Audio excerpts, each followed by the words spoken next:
Bismillah ar-Rahman ar-Rahim. Aujourd'hui avec vous, et toujours pressé par les jeunes pour que je reviens au live pour vous parler de Neom. Neom qui a été développé par le centre Zahra et le parti antisioniste et qui nous a fallu de lourdes conséquences. Nous avons subi de l'oppression. Nous avons vécu de l'injustice pour avoir et être ce que nous sommes. Mais par la grâce divine, tout va bien, les choses se calment. Et ça nous a raffermis, ça nous a donné une expérience. Ça nous a ouvert des portes. Car dans l'oppression, il y a le réconfort, dans la difficulté, la facilité.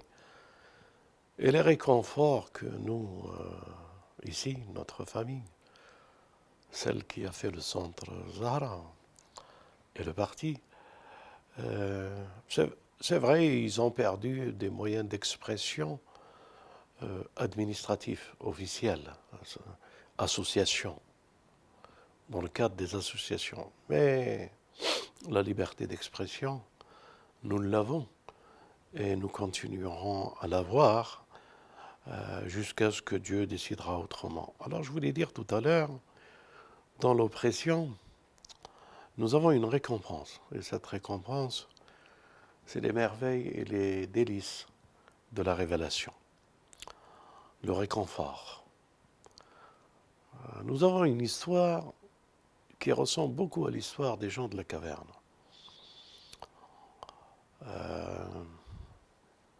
Elle est extraordinaire, elle est magnifique cette histoire, parce qu'elle montre que dans l'oppression,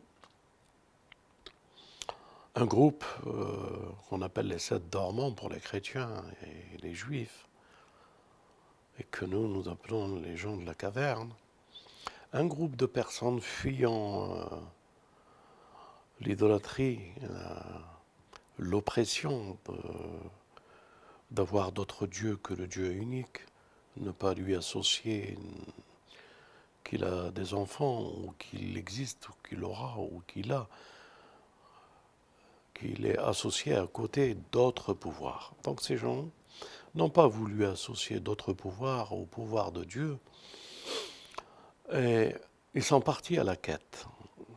Ils ont fait un acte de courage et de bravoure en comprenant qu'il n'y avait pas de réussite en restant dans une telle société qui les oppresse, qui les opprime. Ils ont choisi le champ de la liberté. Ce champ de la liberté leur a permis, par la miséricorde de Dieu, de quitter cet environnement et de prendre de la hauteur dans une montagne. Et dans cette montagne, ils se sont réfugiés avec une prière et Dieu leur a donné un semi-sommeil. Un sommeil qui n'est pas un sommeil comme nous le comprenons. Et ils ont passé de nombreuses années, 309 ou plus. Dieu termine par « Seul Dieu connaît le nombre des années qu'ils ont passées ». En somme, en allant et en étant dans un semi-sommeil, la chose qui les effrayait et qu'ils ont quitté, Dieu a modifié la société après leur réveil. Ce qu'ils craignaient, ce dont ils fuyaient, cette oppression, cette injustice, avait été balayé. Et que d'autres pouvoirs de paix et de quiétude est arrivé à ce pays. Et l'histoire, elle est très grande. Je l'aime bien parce qu'elle ressemble à ce que nous avons subi.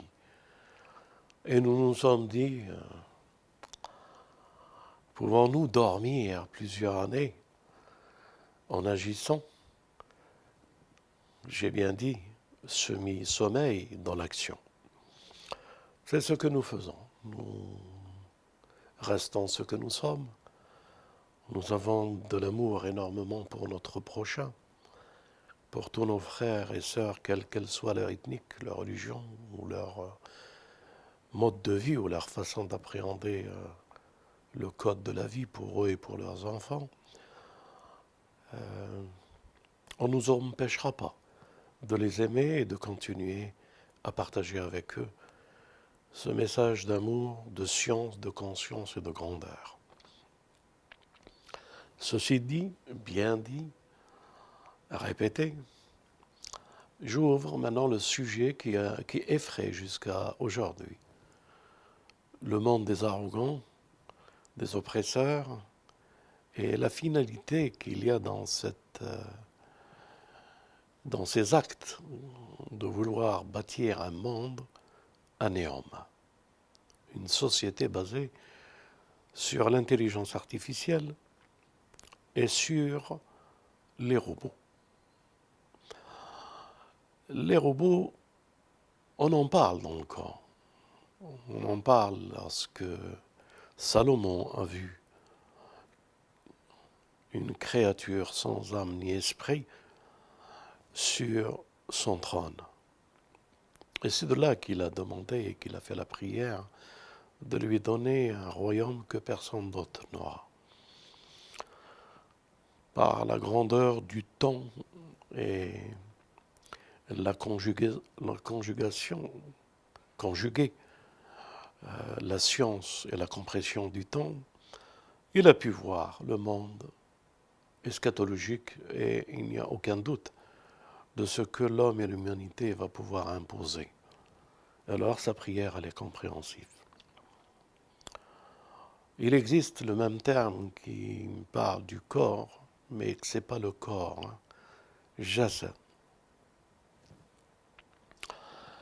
Et dans un autre verset, c'est le veau d'or. Il est employé, jasad, 2 fois pour le veau d'or. Et une 3e fois, ou une 4e fois plutôt, il est question d'une créature qui vit sans nourriture. Des créatures qui vivent sans nourriture et qu'ils espèrent et qu'ils n'auront jamais et qui ne pourront pas atteindre l'éternité, gagner par leur subtile création de l'homme qui n'ira pas au but et au sens de la création de l'homme. En somme, je vous répète ceci pour vous dire que, conformément au livre de Dieu, que j'ouvre ce débat. Bismillah ar-Rahman ar-Rahim. Alhamdulillahi Rabbil Alamin. Wa salatu wa salam ala ashraf al-khalq. Sayyidina wa nabiyyina. Habib qulubina wa tabib nufusina. Abu al-Qasimi Muhammad. صلى على محمد وآل محمد وعلى أهل بيته أهل بيت النبوة الطيبين الطاهرين الأسباط الأئمة المعصومين وعلى أصحابه الميامين ربي اشرح لي صدري ويسر لي أمري واحلل عقدة من لساني يفقه قولي باسمك الله وعليك توكلنا. Mes frères et sœurs, pour comprendre Néom et l'étendue de ce programme, il faut revenir impérativement à la genèse de l'homme. Pour bien saisir cela, soyez un peu patient, écoutez attentivement cela. Et si vous avez compris ça, vous comprendrez les enjeux, le destin et le programme qui nous prépare. Donc, je vous demande de l'intention et de la réflexion la plus haute et la plus élevée. Et pour cela, nous allons revenir à la genèse de l'homme. Avant, lorsque l'univers, Dieu a décidé de le créer, il l'a créé dans un but que les anges ne comprenaient pas. Et c'est là la question des anges. Alors quand vous entendez les anges, j'espère que vous allez mettre dans votre esprit les intelligences de lumière. Les intelligences qui n'ont d'autre aspiration que l'inspiration de la lumière, que Dieu les a créées à travers la lumière et qu'il les nourrit avec sa science. Un groupe, une créature, un ensemble de personnes et de personnalités qui vivent auprès du trône dans un esprit uniquement de connaître la science et de s'en approcher au plus près possible. Et à leur manière, les circonambulations autour du trône, à leur manière, les louanges qu'ils faisaient, l'adoration qu'ils faisaient, ils apprenaient. Quel est le rapport dans la vision et la proximité que nous devons avoir pour apprendre? Donc le but, l'univers qui a été créé, à qui l'ordination lui a été donnée, de l'intelligence et du mouvement de tout ce qui bouge, les planètes, les univers, les galaxies, et tout ce mouvement est un mouvement d'obéissance, d'adoration, de conscience, et c'est ça le plus important que vous devez saisir, de conscience, et de cette conscience, cet univers s'élargit, grandit dans des espaces sans limite par la permission de Dieu. Pourquoi? C'est dans le mouvement et l'expansion que ces intelligences qui n'ont pas l'air d'être conscients peuvent-ils agir en apprenant et en donnant tous les éléments des étoiles, du ciel, des univers, des galaxies, et mettre à la disposition par leur émission et leurs énergies un ensemble de choses qui est là pour apprendre à l'homme, développer l'homme et être au service de l'homme. Vous connaissez l'histoire du soleil, lorsque Dieu jure par le soleil, et la signification de jurer par le soleil et la lune, et la signification que le soleil, qu'il est là pour donner une énergie et pour donner d'autres choses qui font que la vie existe avec la lune et la lumière. Et de ce fait, ils participent à une intelligence et ils transmettent un savoir, une énergie, une puissance et une vie, et ils transforment tout ce qui est autour de nous. Pas pour lui-même, mais pour l'homme. Donc, le service de l'intelligence de cette créature, pour être ce qu'elle est, jusqu'au point où d'autres peuplades l'ont adorée tellement qu'ils ont découvert en elle quelque chose qui provient d'une puissance et qu'ils l'ont associé à Dieu. Ceci dit, pour revenir aux créatures, donc l'univers dans tout son espace et sa science, c'est pour ça qu'il est dit au prophète qu'il est une miséricorde pour les univers. Je détaillerai cela après.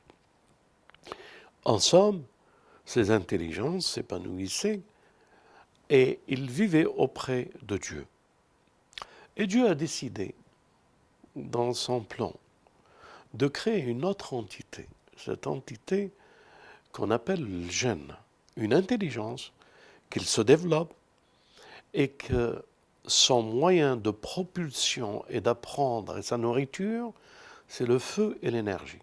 Les anges, c'est la lumière, leur nourriture, leur création, et le gène devient la substance par laquelle l'énergie et le feu l'alimentent dans la science, l'alimentent dans l'adoration et la science de tout ce qui est autour de lui. En somme, cette science avant la création de l'homme, pour que ce soit bien saisi et compris, elle est partie d'un point, d'un mélange de feu, et qu'il se développe par l'intelligence et l'adoration. Quand je dis l'intelligence et l'adoration, je suis en train de dire l'intelligence mise en pratique de l'intelligence. Qu'est-ce que je veux dire par là? L'intelligence qui sous-produit par son énergie quelque chose qui vient d'elle. C'est cette production, cette science qui fait qu'elle est, je ne dis pas créatrice, mais se rapprochant d'un développement et d'un changement de métaphore de la personne qui la détient dans la science. En somme, je suis en train de dire que le génie, lorsqu'il s'est développé, lorsqu'il a appris ce qu'il a appris, il a pu, de sa création qui était le feu, qui se transforme en énergie, en science et en modification, il a opéré, le premier à avoir opéré un corps. C'est-à-dire, il est passé de l'état du feu jusqu'à arriver à avoir une matière qu'on peut dire un corps de science, pas un corps comme nous l'entendons, un corps de science, un vêtement de lumière. Si vous retenez bien ça, vous comprendrez néanmoins. C'est à partir de jeune, quand il a compris que la science qui lui provient, c'est une science énergétique, d'action et transformatrice, alors il a pu avoir un corps subtil de feu, de lumière, et il s'est habillé avec ce vêtement qui lui a donné une forme. De cette forme est née, par la transformation, la personne, c'est-à-dire je parle d'Iblis, la personne dans son action, dans tout ce qu'il a pu faire pour acquérir l'épigénétique, pour acquérir la transfiguration, il est le premier être à se transformer par la science. Je ne dirais pas par l'intelligence artificielle, mais elle a un rôle, une intelligence qui n'est pas artificielle, mais qui est progressive et modale. Elle modèle le corps, elle modèle l'évolution, et de ce fait, il se voit passer du feu à un corps de lumière. Ce corps de lumière s'est transformé en troisième étape, le corps des anges. Et de ce fait-là, il s'est transformé, il a des ailes de lumière, des ailes des anges, et il commence à comprendre, lui, que ce sont ses actions énergétiques, sa façon de se modeler dans la science qui modifie qu'il est monté du bas jusqu'au paradis. Et ce paradis, en y rentrant, il avait le vêtement. Et il avait quelque chose de plus que le vêtement de la lumière. Il est arrivé à être et à être appelé dans les hadiths, c'est comme ça qu'on l'appelle, le taous du paradis. Le taous du paradis veut dire en arabe, comment qu'on appelle le taous? Le paon. Et qu'il avait riche d'une multitude de couleurs et de beautés transformées, et il surplombait les anges, tellement par sa science, son effort et sa modification. Et les étapes qu'il a acquis. Donc, il est, dans son esprit, le maître du paradis. Il a acquis pendant des millions d'années un savoir, ou des milliers d'années, un savoir qui a pu avoir non seulement le contrôle de la génétique, comment on appelle ça déjà? L'épigénétique, mais il a acquis complètement l'épigénétique et il a acquis complètement la transfiguration. Il est devenu transfiguré, il est devenu le pont du paradis, il est devenu l'expérience même de la science. Il est devenu, allez, je le dirais d'une autre manière, comment on dit le quantum, hein, l'infiniment petit, le quantique de la science qui n'avait aucun secret pour lui, du plus petit jusqu'aux espaces les plus étendus. Il est devenu un maître parmi les anges.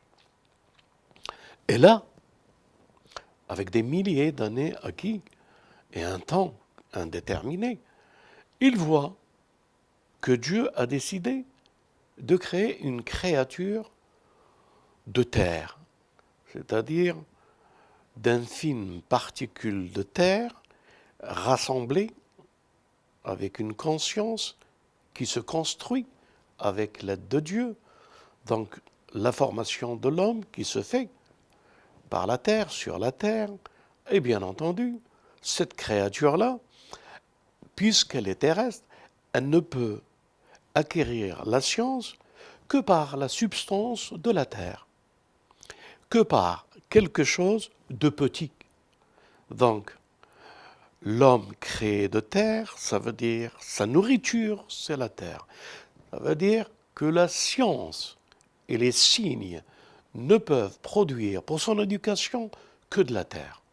Donc c'est de la terre que Dieu l'a créé et c'est de la terre qu'il dit de lui qu'il va faire le khalifa sur terre.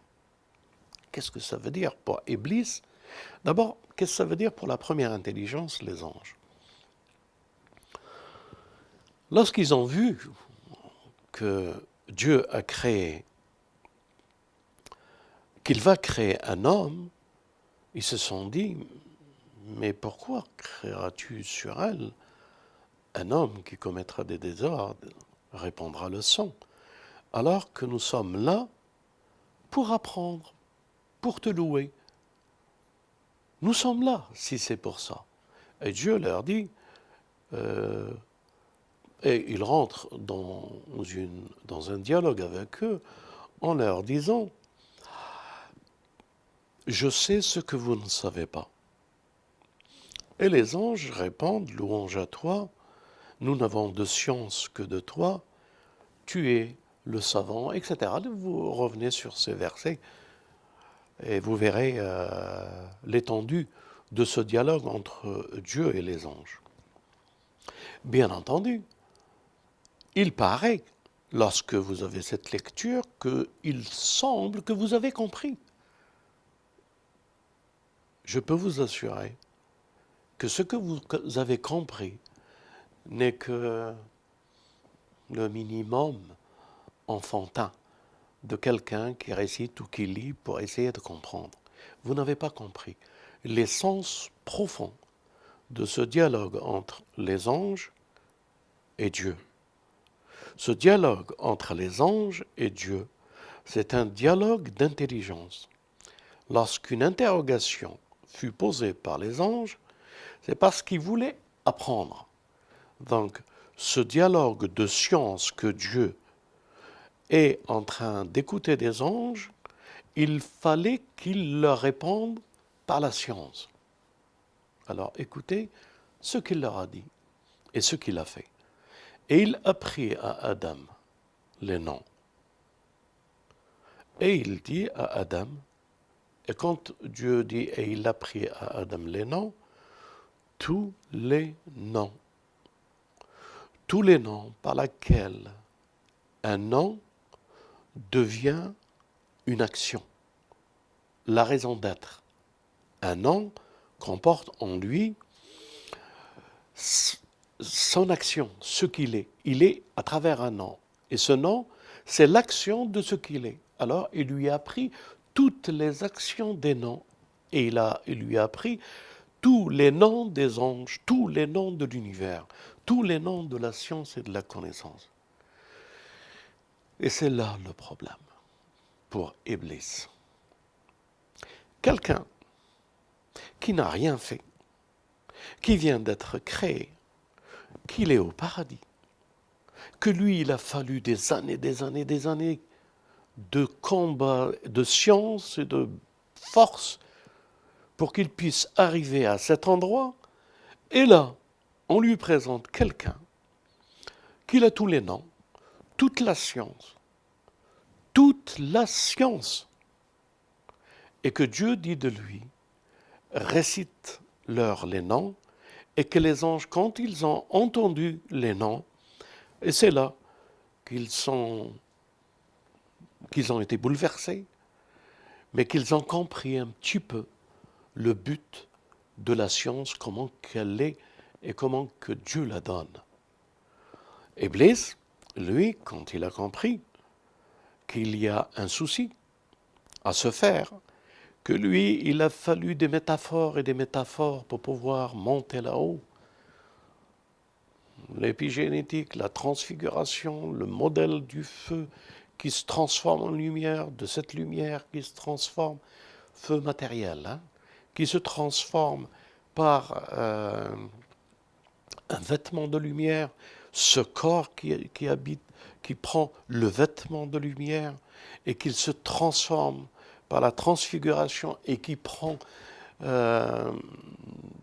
l'apparence des anges et des ailes plus que ce que vous pouvez en penser, ne comprend pas qu'on peut être là avec un vêtement de lumière sans aucun effort. Et lorsque Dieu a expliqué ça à tous les anges, n'oubliez pas, Iblis, parce que l'ordre a été donné aux anges. Allez, je vais le dire d'une autre manière pour que ça soit plus accessible pour vous. Nous pouvons dire, mais Dieu t'a pas dit au génie de se prosterner parce que c'est un jeune. T'as pas dit au génie de se prosterner. Il pouvait ne pas comprendre que cet ordre n'est pas pour lui. Non. Il a acquis le niveau de la science angélique et il est monté au niveau au plus haut des anges. Il faisait partie de l'assemblée des anges. Donc lorsque Dieu dit aux anges, prosternez-vous devant ma création, l'homme, le khalifa, et qu'il a soufflé en lui de son esprit, et ça c'est une autre approche que je vous ferai, là tous les anges se sont prosternés, excepté un, qui est dans sa nature Al-Jinn, qui est devenu un ange. Al-Jinn, qui est devenu le plus haut degré angélique de lumière. Là, lui, il s'est dit, et c'est ce qu'il a dit, il a fait, comment on dit, le qiyas. Il a fait de l'analogie. Il avait la substance des atomes, des particules de la Terre, la conscience se rassembler, devenir un homme dans ce paradis, et que lui, sans rien qu'il fasse cet homme, qu'il mérite le degré le plus haut. Alors Iblis a dit, je vaux, par l'analogie, je vaux mieux que lui. Lui, il est de terre. De cette terre ne mérite pas le feu de l'énergie de la science. On peut avoir une conscience, mais cette conscience, elle n'a aucun mérite puisque c'est Dieu qui lui a donné, et Dieu lui a donné, c'est pas cet homme qui l'a acquis par l'effort comme moi je l'ai acquis. La nuance, elle est là, et toute la difficulté pour lui. Et lorsqu'il a dit ça, qu'il vaut mieux que cet homme, là il a compris quelque chose. Et c'est ça Néom. Il a dit Fabima arwaitani.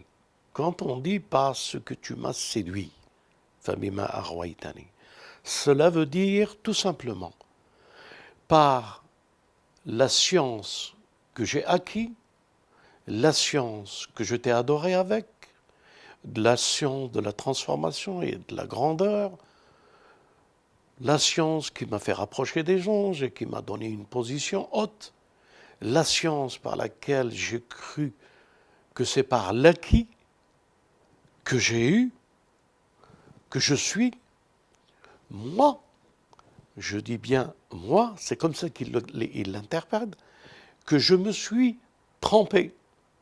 J'ai été séduit par ce que j'ai fait. Je suis devenu quelque chose qui croit que c'est elle, et que moi et Dieu, moi qui a fait ce que Dieu dans la science. Mais il a oublié que c'est Dieu qui lui a donné cela. Il a cru que c'est lui qui l'a possédé. Il est tombé dans un piège que tout le monde peut tomber, excepté bien sûr une catégorie de personnes dont Dieu dit de Iblis. Pourquoi tu ne veux pas te prosterner? Est-ce que tu crois que tu fais partie des grands? L'aliyin. Ça, c'est encore un sujet que je voudrais vous développer à un moment, Inch'Allah, des relations que nous avons et de l'amour qu'il y a entre nous, de la fraternité et de la science.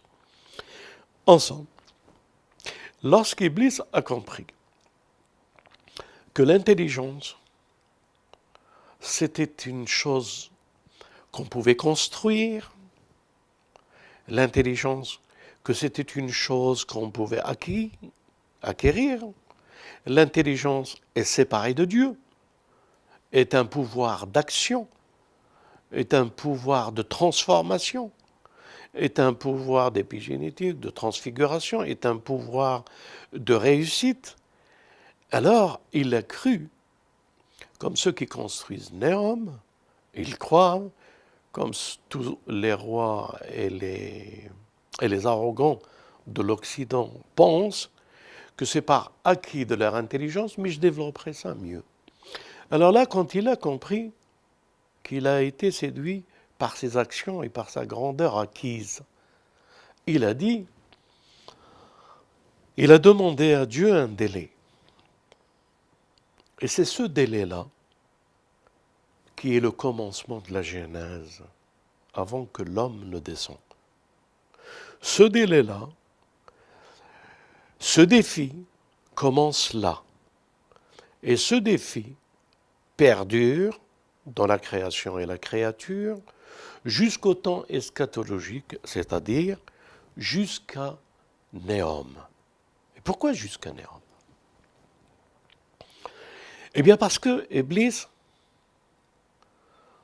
comment dirais-je, il a eu devant lui la science innée.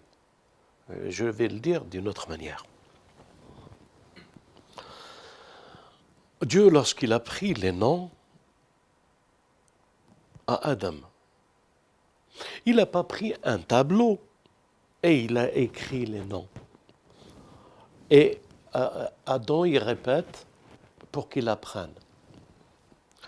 La science abordée par Adam, entre Adam et Dieu, c'est une science qui rentre dans le cœur de la connaissance. Le cœur est le réceptacle de la science. D'un seul coup, comme notre bien-aimé, il a eu la révélation et le Coran qui est descendu dans son cœur en une nuit et qui a des dimensions et des espaces illimités dans la science et la connaissance. Ainsi, Adam, Dieu a versé dans son cœur toute la science et qu'il ne l'a pas appris en l'apprenant avec l'intelligence artificielle. Il l'a appris avec le cœur. Et c'est ce cœur, le fondement de toute raison et de toute lumière et de tout amour, que l'intelligence lui a donné le moyen de pouvoir s'exprimer et apprendre tous les noms de cet univers, toute la création. Qu'est-ce que je suis en train de dire? Les frères, les sœurs, les jeunes, nos amis chrétiens ou juifs, à l'ensemble des gens qui écouteront cette vérité et cet exposé, qui est partagé par le christianisme, le judaïsme et l'islam, c'est lorsqu'il a projeté dans le cœur de l'homme, il a projeté toutes les particules de tout l'univers et toutes les consciences de la science. Il n'y avait rien qui était étranger à lui dans la science et dans la connaissance. Il a vu en fraction de seconde comment l'univers a été construit. Il était témoin dans le cœur de toute la science, de tout ce qui existe, jusqu'à connaître, et bien avant cet univers et cette science de l'acquis, de ce qui est l'univers, la terre et les gènes, il a appris plus que ça la fonction de la préexistence de tous les anges, leur nom et leur fonction, et leur raison d'être et leur louange.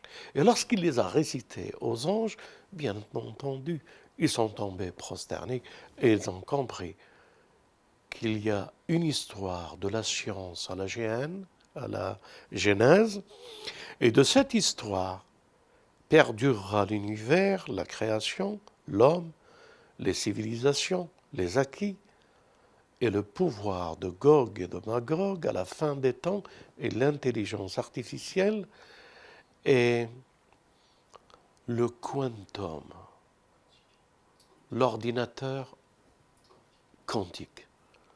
Tout ceci, ce n'est que de l'élémentaire pour Adam. Tout ceci n'est que l'élémentaire de la science. Alors cet homme, cette science, deux paramètres que l'un lance un défi, et il dit « laisse-moi un temps ». Maintenant, je le dis brutalement. « Laisse-moi un temps pour qu'un homme, toutes les créatures et tous les gouvernements et tout ce mondialisme qui se prépare, je leur proposerai l'intelligence artificielle. Je leur proposerai cette histoire. Et tu verras que tous me suivront moi, parce que tous tomberont dans le piège, excepté une exception d'hommes et de femmes. Donc, il vient, de génération en génération, il séduit les nations, il les propulse au plus haut de la civilisation, et puis après, ils se prennent pour Dieu. Ana rabbukum al-a'la. Ainsi parlent les pharaons, je suis votre Dieu le plus grand. Toutes les civilisations, aucune civilisation Nemrod, aucune des civilisations du passé n'est pas tombée dans le stratagème d'Iblis, du pouvoir, de la science acquise et de la grandeur de la divinité qu'il se propose à l'humanité.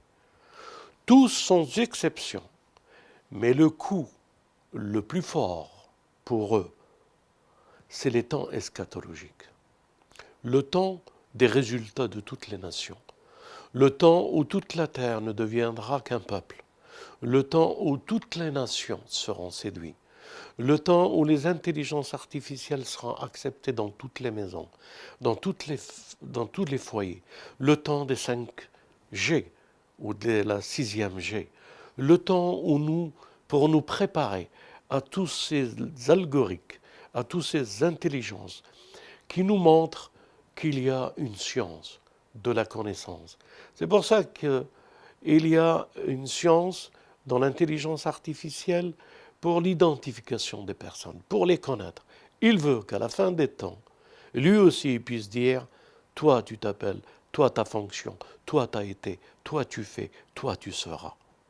Mais ceci n'est qu'élémentaire par rapport à ce qu'il nous prépare. En somme, arrivé à notre génération, c'est là où il faut qu'il crée un entourage, et saisissez bien le sens, le défi, il l'a eu où avec Adam? Il l'a eu au paradis. Savez-vous où était le paradis sur cette terre? Dieu le dit.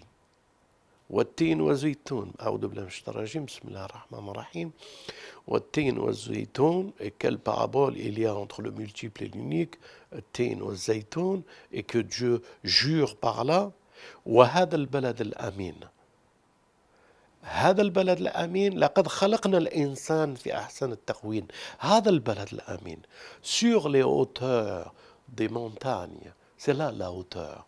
Le paradis était verdoyant, de toute beauté. Je vous parlerai de ça. C'est de ce défi-là, à ce paradis-là, qu'il veut ramener notre humanité. À cet endroit-là, pour que le défi soit complet, il leur faut faire le paradis.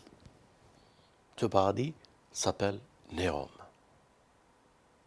Ou l'intelligence artificielle, je le dis brutalement, que Dieu me pardonne, rien que pour que mes enfants et tous ceux qui écoutent ce discours auront une approche pour comprendre.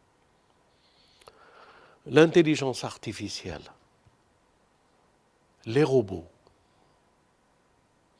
Dans son esprit, les robots, ce sont ceux qui sont au service de l'homme. Dans son esprit, les robots représentent, dans l'esprit d'Iblis, représentent les gens, les anges en fonction. Et les djinns, comme ceux que Salomon il a. Il les habille en robots. Pourquoi ? Il faut qu'il nous propose le paradis. Qu'est-ce qu'il y a au paradis ? Il y a l'épigénétique, il y a la transfiguration. C'est là qu'il lui a permis, Dieu, d'être. Mais en étant, il fallait de l'épigénétique et de la transformation du feu en manteau de lumière, en taos, en riche, en ange, et avec des ailes. Il faut qu'il arrive à pouvoir, dans cette séduction, arriver à l'homme pour qu'il arrive à cela. Là, c'est le défi pour lui. Là, il aurait gagné. Ce n'est pas en allant à Barbès ou là, en allant dans le souk qu'il va gagner son pari. Son pari, il a commencé au paradis. Il faut qu'il crée les climats appropriés de toute sa transformation et ce qu'il est et ce qu'il est, pour qu'il puisse gagner ce pari. Alors, il nous prépare Néom. Il nous prépare les robots, l'intelligence artificielle, l'ordinateur quantique.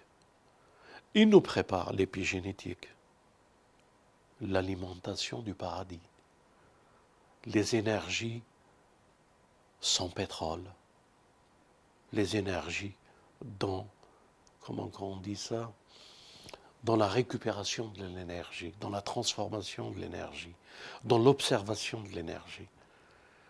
Alors il développera la culture qu'il n'a jamais eue. Il développera l'eau qui ne sera jamais autant. Il développera les médecines. Il développera les robots, les chirurgies. Il changera la face de l'homme. Il le transformera. Il le rallongera. Et il sera là, lorsqu'il aura tout acquis, il tombera, l'homme, dans le piège que Satan lui-même est tombé. Alors il aura gagné son pari et il aura une très très grande partie de notre humanité qui l'adorera. Alors, les clubs sataniques se développeront comme ils se développent aujourd'hui, à préparer ce mouvement pour arriver à l'apogée de ce que leur père, Satan, est arrivé. Il leur donnera la science. Il cohabitera le jeune et l'homme. Et ils développeront les sciences de la propulsion, les sciences de la puissance énergétique. Ils fabriqueront des industries militaires, des moyens de pouvoir. Ils exerceront le pouvoir. Ils dépasseront notre humanité. Et ils soumettront notre humanité avec le mondialisme en leur proposant le monde de Néom. Le monde qui a été au commencement et qu'à la fin, il sera. Et alors, tous séduits, excepté un petit groupe d'hommes, le Mahdi et le Messie et ceux qui l'accompagnent. J'espère avoir été clair. J'espère pouvoir participer encore, contribuer encore, à partager avec vous cette science. Alors aujourd'hui, mes amis, Nous sommes dans un tournant de l'histoire. Le monde, il y a deux solutions. Ou faire comme le centre Zahra, parce qu'il a subi ce qu'il a subi, et qu'il va dormir comme les 7 dormants, et laisser par notre sommeil celui qui doit arriver nous réveiller. Parce que le monde, nous allons le construire dans notre semi-sommeil. Je vous appelle fraternellement à beaucoup plus de maturer, d'élever la pensée et la science. Ne restez pas esclaves de vos passions, parce que les passions mèneront à néant. Et je vous remercie pour tous les soutiens que vous nous avez rapportés. Et je profite de vous inviter. Vous serez mes invités. Bien entendu, nous ne pouvons pas accueillir, je ne peux pas accueillir tout le monde. Donc, Laylat al-Qadr, je fais un iftar. Et mes portes seront ouvertes pour les frères et les sœurs qui sont à la quête de la lumière. Pour que cette nuit, elle descendra, Inch'Allah, sur nous et nous fera découvrir la science du cœur. Que la paix soit avec vous. À très bientôt, si Dieu le veut. Salam alaikum. Y a-t-il des questions? Salam alaikum, Sayyidouna. Donc les personnes qui nous regardent ont pas mal de questions à vous poser. On va commencer par la première qui a un lien avec l'histoire de la sourate La Caverne, sourate Al-Kahf, où donc les gens se demandent, n'ont pas très bien compris le lien entre la notion de sommeil et d'action. Voilà, comment peuvent-ils être en même temps endormis et en même temps agir? J'ai bien dit, j'ai pas dit sommeil, ruqoud. Semi-sommeil. Ouais, ruqoud, c'est un terme employé dans le Coran pour les gens de la caverne. Il n'a pas dit naïmin, ou comme la personne qui est morte pendant 100 ans, il l'a ressuscité. Là, il dit, pour cette personne, Uzair, elle est morte. Pour les gens de la caverne, il n'a pas dit qu'ils dormaient. Et il a dit qu'ils étaient ruqoud. Et ta question était, d'abord, j'ai fait une vidéo là-dessus, qu'il faut regarder cette vidéo. Mais il manquait peut-être quelque chose dans la vidéo, c'est que je disais que le soleil leur rendait visite. Et je disais, Dieu dit dans le Coran, le soleil, lorsqu'il apparaissait dans cette grotte, au lever ou au coucher, il faisait tourner les gens de la caverne pour être pour baigner dans la lumière du soleil. Et pourquoi il est tourné, j'ai expliqué, parce que c'est la vie, parce que le soleil est un mystère de transformation, de gestation, de floraison, il agit dans la vie, il est en action pour le bien pour le bien de la créature, l'homme. Donc ce soleil qui accompagnait dans la grotte et qui les faisait tourner à droite quand le soleil se levait ou à gauche quand il se couchait, ça veut dire que le soleil qui donnait la vie, qui changeait les cycles, qu'il participait au printemps, à l'hiver, est-ce qu'il a d'autres fonctions? Est-ce que le soleil et les hommes, qui étaient les 7 dormants, après leur prière, qu'il faut revenir à leur prière, et qu'est-ce qu'ils demandaient? Rachad. Donc, est-ce que l'homme et le soleil dans la caverne étaient des partenaires? Et que l'homme, par ce qu'il a été, ce qu'il a fui, l'oppression qu'il a subie, est-ce que Ruqoud était une action avec le soleil. Et le soleil était une action avec eux. Et d'ailleurs, c'est la raison pour laquelle, quand ils sont sortis, tous les problèmes de la société ont été réglés. Donc, c'était un renouveau de patrimoine génétique dans l'homme. La méchanceté a disparu et les personnes normaux qui vivaient pour la paix, pour la sécurité, ont pris le relais. Quel rapport y a-t-il dans leur sommeil avec ce changement? Y a-t-il un rapport? Et quel rapport y a-t-il entre eux et le soleil qui tapait non seulement sur eux, qui les baignait, mais qui le transformait? Donc, par la permission de Dieu, le soleil associé à l'homme, dans ce tawhid de créature de Dieu, ne pouvait qu'agir dans le tawhid. Voilà, c'est ce que j'ai essayé de... Donc, il n'est pas anodin de comprendre, et il est très puissant et trop fort, de comprendre les élus de Dieu. Le temps n'a pas de possession et de pouvoir sur eux.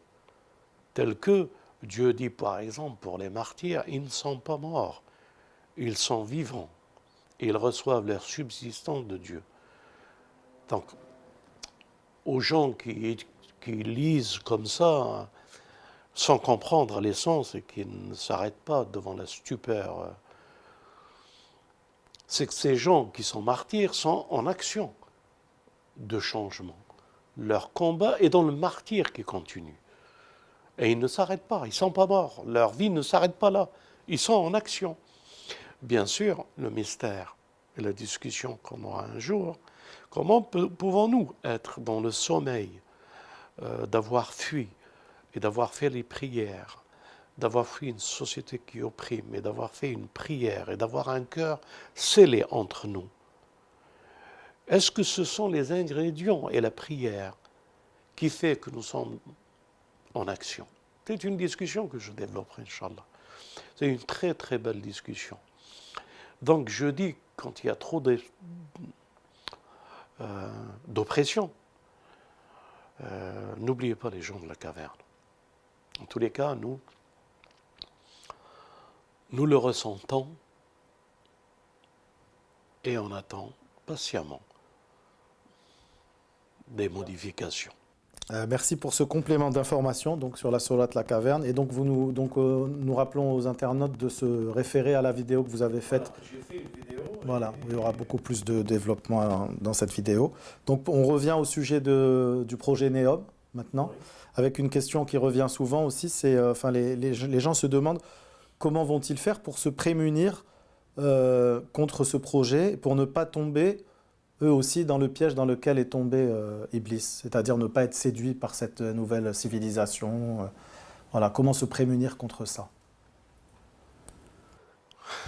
D'abord, il faudrait une aide de Dieu. Nous ne pouvons pas le faire. Si Dieu ne nous assiste pas, le projet a pris tellement de l'ampleur et tellement d'avance que le prophète de Dieu a dit qu'il aboutira, que le paradis sera proposé à la fin des temps par le Dajjal, le robot. Moi je dis le robot, le Dajjal, qui n'a qu'un œil. Vous avez tous compris que ce robot qui n'a qu'un œil, c'est le Dajjal. C'est l'intelligence artificielle qui prendra le contrôle. Alors là, elle est avec nous. Elle est dans nos foyers, elle est dans nos téléphones, elle est dans nos strassphones, ou je ne sais pas comment on dit. Aidez-moi un peu. Smartphone, aidez-moi à le dire. Smartphone, les iPhones, vous avez toujours un phone. Les termes, la terminologie est toujours iPhone, Starphone, Cinglophone, c'est un nouveau produit de la 5G, vous allez l'avoir. Donc, ils ont une longueur d'avance et ils nous tiennent par ça, par les algorithmes. Vous l'avez remarqué dans votre vie, par l'électricité que vous allumez chez vous, par les voitures que vous avez, par la carte que vous avez, le business, et ils nous tiennent. Alors, est-ce qu'on peut mettre tous les smartphones à la poubelle? Est-ce qu'on peut éviter ça, nos enfants? Est-ce qu'on peut en consommer modérément? On peut consommer modérément, mais il nous observe. De là, Dieu dit dans le Coran, il vous voit de là où vous ne les voyez pas. Ce sont ces époques que Dieu parle, en parlant de l'intelligence artificielle et en parlant de l'jinn.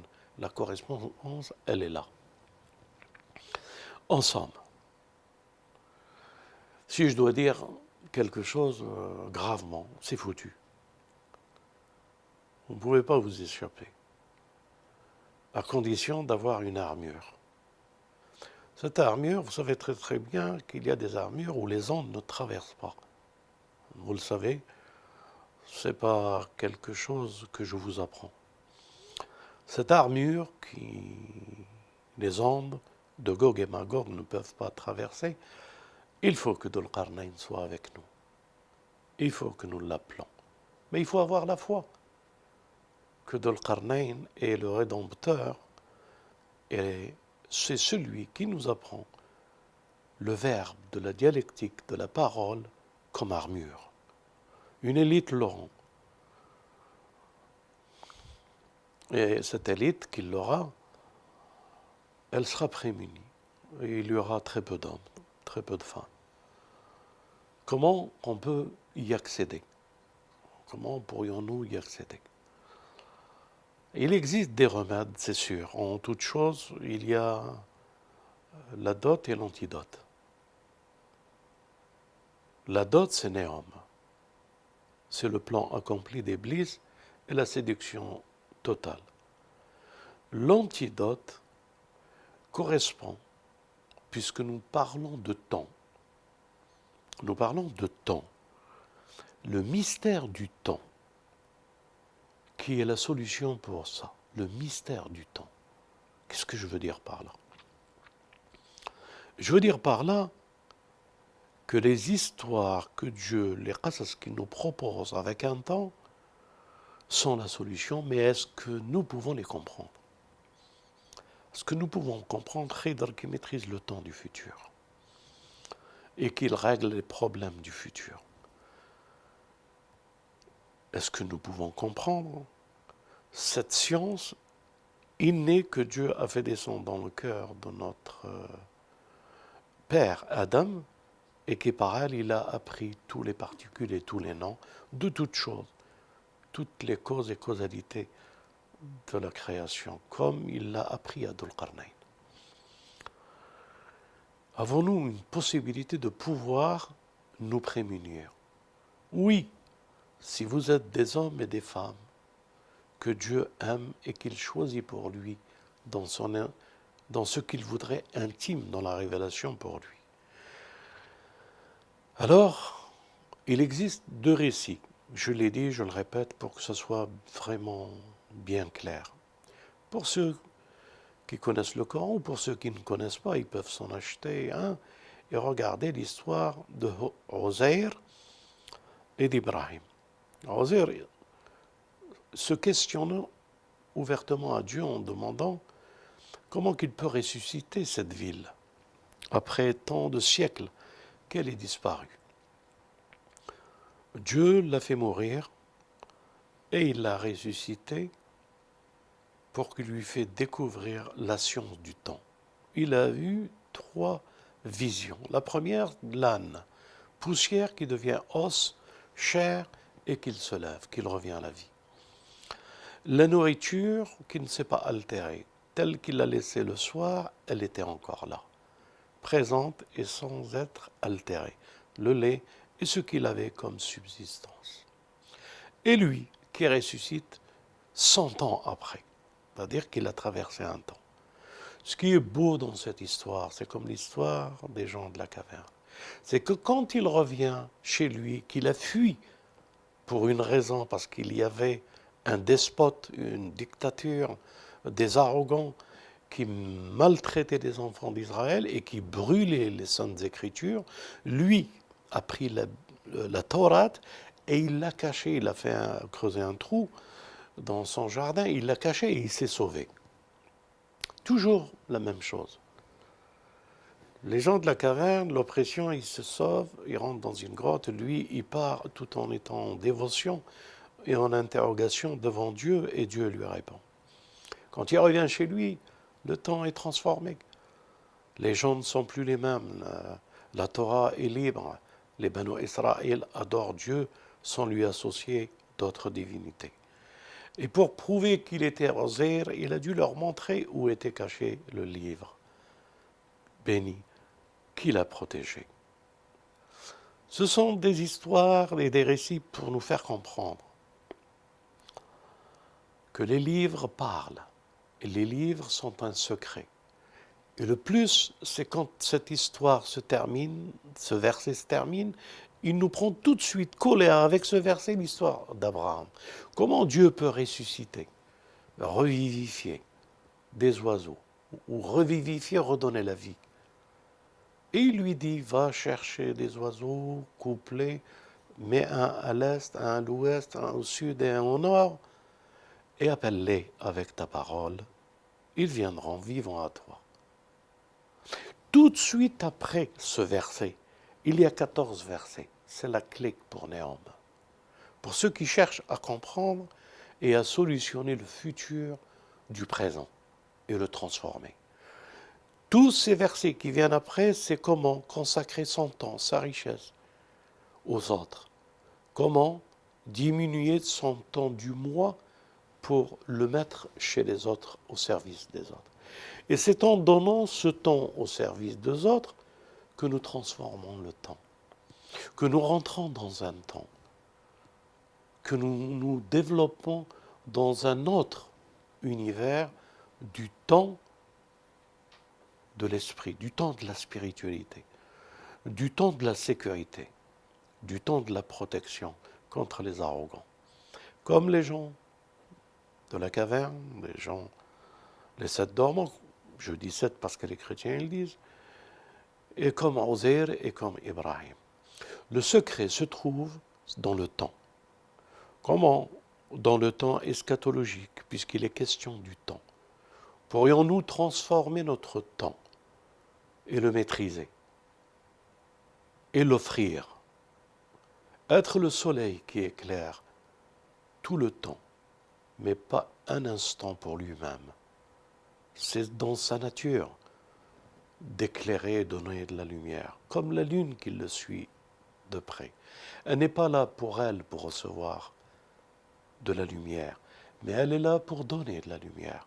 Alors les élus, ils doivent comprendre que les élus de Dieu, Dieu leur donne le moyen de casser le temps, de briser la dimension de temps et de pouvoir aller vers quelque chose, vers une clé.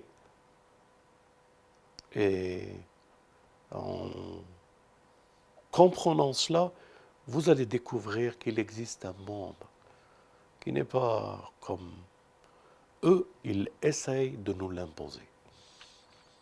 J'espère que j'ai répondu à la question. Oui, merci beaucoup d'avoir répondu à cette question. On a encore une autre question. Alors là, c'est par rapport, les gens nous demandent quel est le rapport entre Iblis et l'épigénétique ou la transfiguration. Voilà. Oui, je vais essayer d'être clair, mais ça va peut-être choquer. Mais comme je l'ai coutume de le dire, ce n'est ni la première fois ni la dernière fois que je vais choquer. Mais ce n'est pas grave. Iblis, sa nature gêne. J'ai dit que par la science, il est rentré dans l'épigénétique, et l'épigénétique et la transfiguration, et le degré de l'habit de lumière, et les anges avec des ailes, etc., etc. Et là, la question, elle est, je la trouve très très bien, mais préparez-vous peut-être à être un peu choqué. La question est-ce que le gène, il a une forme génétique dans sa subsistance, dans ce qu'il est? Et de cette science de l'action, de la science, il peut modifier certains gènes, ou il a la science du gène. Oui, le gène, c'est un afrit créé de... Nous, on est créé de terre. Dieu dit qu'il nous a créé de terre. Mais est-ce que vous voyez de la terre sur moi? Non. Notre subsistance, c'est la terre. Bien sûr, Dieu m'a créé de terre, et quand il a soufflé de son esprit, cette terre est devenue ce qu'elle est, chair, os, etc., etc., par la permission de Dieu. Iblis a été créé de feu. De ce feu, il y a évolution, mais ce feu, c'est-à-dire ce n'est pas un buisson qui est allumé, ce n'est pas du bois. De ce feu, il est sorti une créature.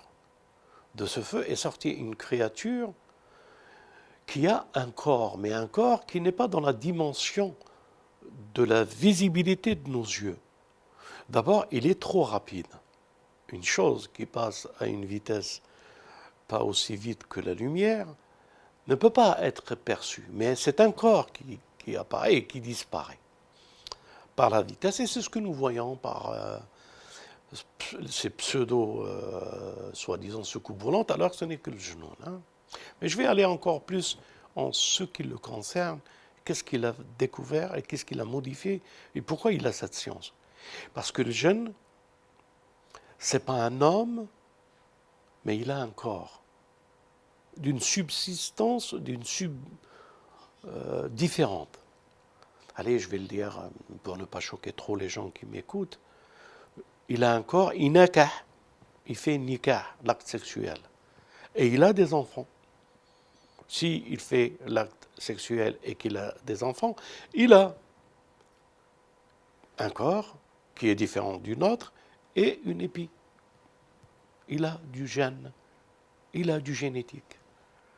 Et c'est ça son acquis, sa puissance, sa connaissance, qui va pouvoir et qu'il est en train d'éduquer l'humanité à arriver à ce degré, aujourd'hui néant, pour qu'ils puissent eux aussi se transformer, donner des corps différents, rajeunir, etc., etc., etc. Qu'est-ce qu'ils font quand ils rentrent et que le génome il est modifié, en enlevant les maladies, en enlevant ce qui peut être nuisible, etc., etc., etc.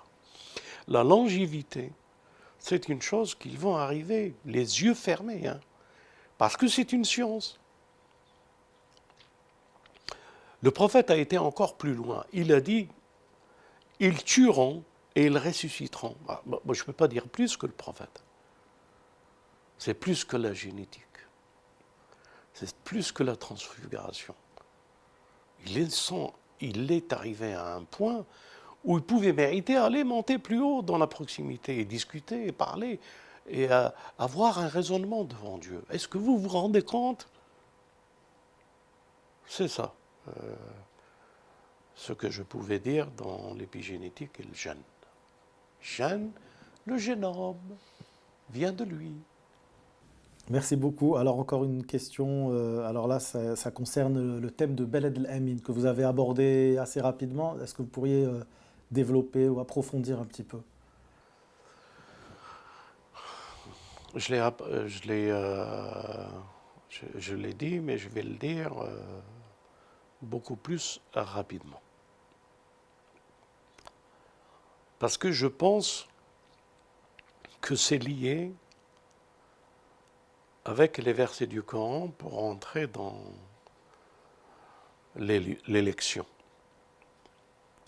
L'élection est une transformation parce que par la science, avec tout ce que je viens de dire, et j'ai été quand même vulgateur des données de la science spirituelle, mais je ne sais pas si vous avez appréhendé, on est en train de dire, les frères et sœurs, mes amis, c'est que cette science, nous l'avions. Dieu nous l'a appris. Il nous l'a tellement appris par notre Père qu'il nous a réunis tous à Beled el-Amin, cet endroit où il nous a créés dans ce paradis. Et il nous a dit, il nous a fait tous sortir dans cet endroit, et il nous a dit, ne suis-je pas votre Seigneur? Alastu bi rabbikum? Qulna bala. Ne suis-je pas votre Seigneur? Et nous avons dit, oui, tu es notre Seigneur. Pourquoi? Eh bien parce qu'il a tellement donné de la science à l'homme, au khalifa, à l'homme, qui lui donnera de la science, que l'homme se croira Dieu. Et c'est ce qui se passe. Il prendra les pouvoirs et il dira comme Pharaon, Ana rabbukum al-a'la. Donc, avant que nous agissions, avant que nous descendions, avant que nous soyons ce que nous sommes, Dieu savait que cette science qu'il va nous donner, qu'il a donnée à notre Père, elle peut nous faire tomber comme Iblis, de se croire au niveau des élus les plus hauts de la divinité. Alors il nous prévient, Alastu bi rabbikum, c'est sûr que vous n'allez pas tomber dans ce piège. On a dit, oui, tu es notre Seigneur. Et la phrase continue, l'aya, afin qu'au jour de la résurrection, vous ne puissiez nier que vous avez attesté qu'il n'y a pas d'autre Dieu que lui, que moi. Dieu, Allah. La ilaha illahu. Je dis ça parce que dans la science, les frères, ce que nous connaissons de la science aujourd'hui, c'est vraiment l'élémentaire. Bien entendu, je ne parle pas des élus. Je ne parle pas de l'asbat, nos imams. Je ne parle pas du prophète. Je ne parle pas du Messie, ni du Mahdi, ni de Moïse. Je ne parle pas de ces personnes-là, de ces élus-là.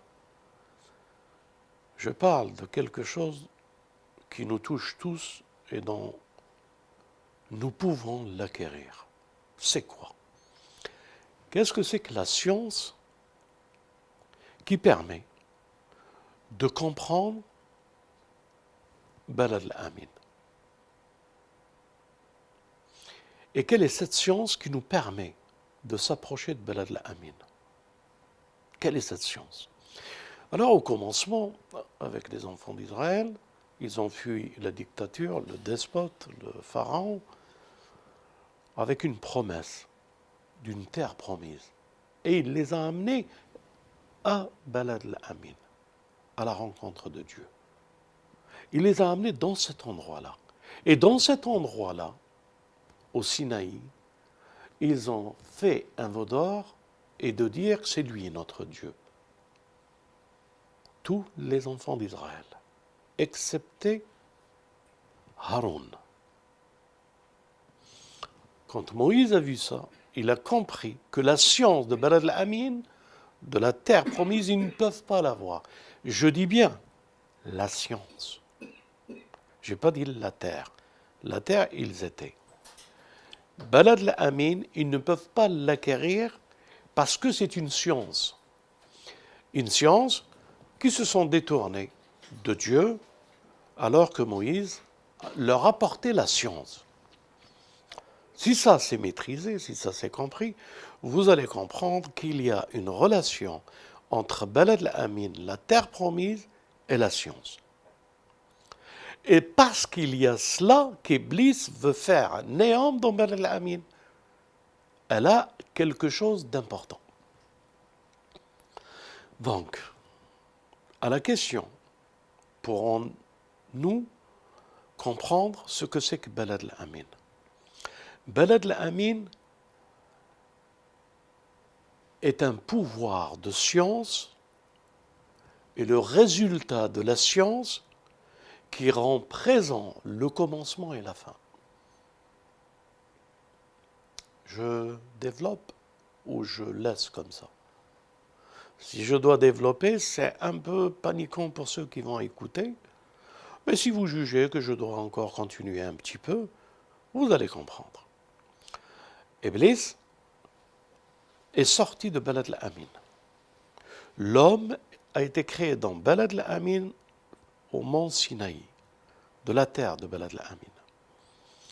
De cette terre, il est descendu pour aller dans d'autres contrées pour repartir à zéro, pour qu'il puisse revenir. Donc, la science, elle est là. Ce que nous devons comprendre par la science, c'est comprendre comment la science me permet de m'approcher de cette cité confiante, de cette cité sécurisé, de cette cité où tout a commencé. C'est là où le Messie est. C'est là où le Mahdi est. C'est là où ce que Dieu a voulu élever, quand Dieu dit élever, c'est pour qu'il les amène dans cet endroit sécurisé parce que l'entourage était propagateur du mal contre eux. Donc, qu'est-ce que je suis en train de dire? Est-ce que la science qui se trouve dans le livre de Dieu, est-ce que cette science peut ramener Balad al-Amin? Oui. Est-ce que si nous avions certains éléments de la science, nous pouvons y être? Nous pouvons être dans cet état de Balad al-Amin? Oui. Un jour, un serviteur de l'imam, un chiite de l'imam, un partisan de l'imam, a été le voir alors qu'il était l'imam al-Askari, qui était dans une caserne militaire et opprimé. C'est-à-dire qu'il n'était pas libre de pouvoir transmettre. Mais certains de ses partisans lui rendaient visite. Et ce partisan était tellement triste de voir dans quel état et dans quel milieu il était. Et il faut bien retenir cela. Il lui a dit, je suis triste de voir l'homme de Dieu sur cette terre être dans un endroit d'oppression et dans un état pareil. Il lui a dit, détrompe-toi et regarde, en faisant un geste comme ça. Et en faisant un geste comme ça et en disant, regarde, il a vu Balad al-Amin, il a vu le paradis, il a vu notre imam dedans et vivre. Qu'est-ce que je veux dire? Qu'est-ce que j'entends par là? J'entends par là que Balad al-Amin est une réalité dans une autre dimension que seule la dimension du temps et de la science permet d'y accéder, d'y rentrer et de sortir. Cela, c'est pour ceux que Dieu aime, qui leur a donné une clé.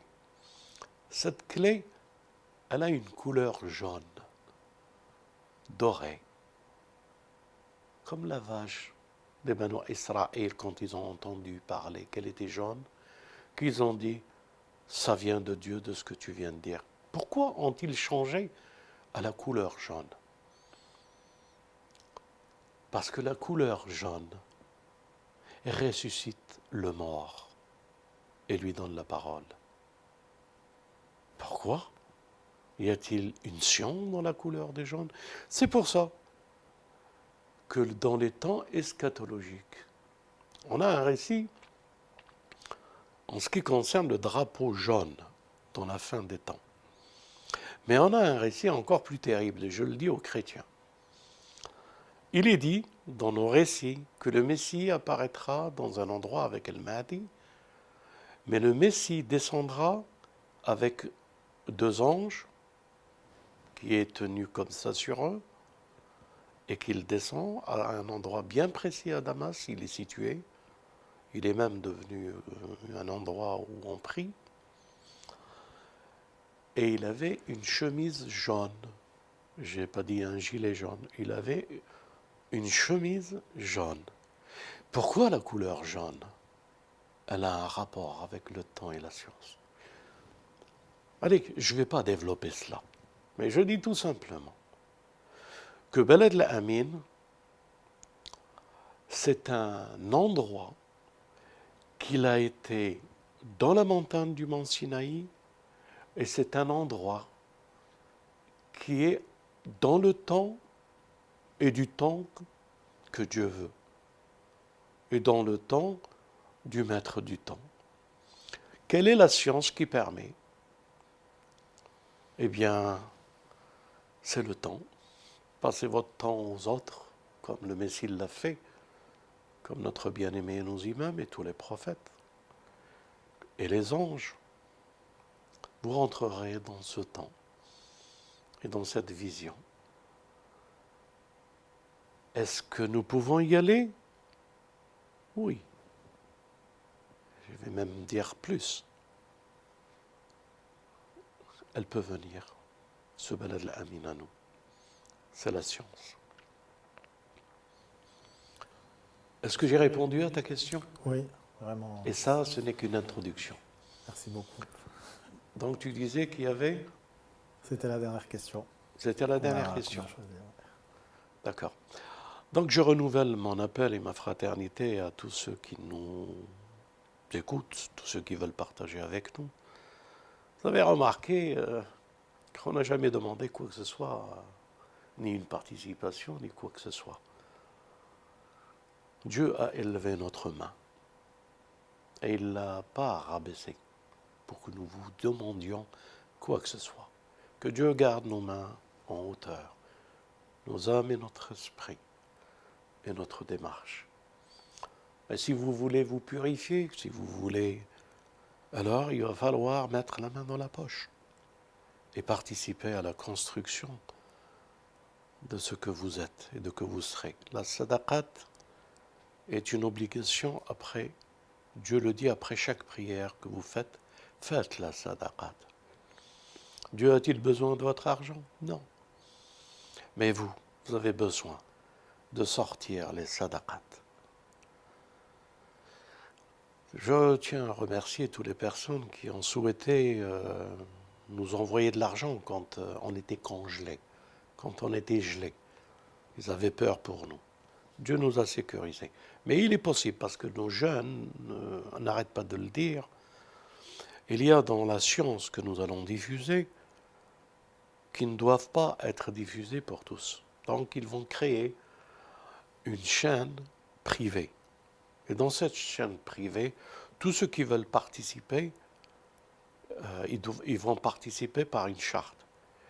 Une charte qui dit que tout ce qu'ils savent le gardent pour eux, mais qu'ils diffusent toutes les autres informations et les vidéos qui sont publiques.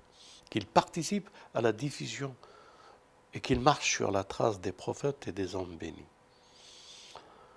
Et bien sûr,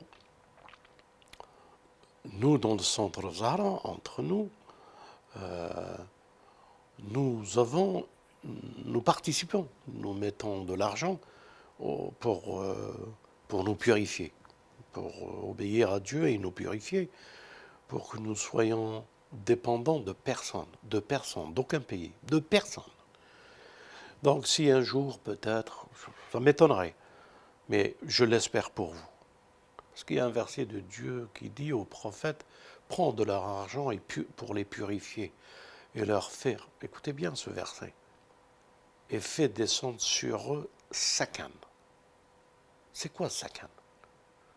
Certains disent sakina, la beauté de la lumière apparente. Mais sakan veut dire demeure. Peut-être y a-t-il un rapport avec Balad al-Amin. Vous voulez y aller, hein? Inch'Allah. Donc je renouvelle. Vous êtes le bienvenu, Laylat al-Qadr, et dans le descriptif, il y aura un numéro de téléphone de ce live. Pardon? Un lien, etc., etc. Donc vous regardez ce que nos jeunes vont vous faire.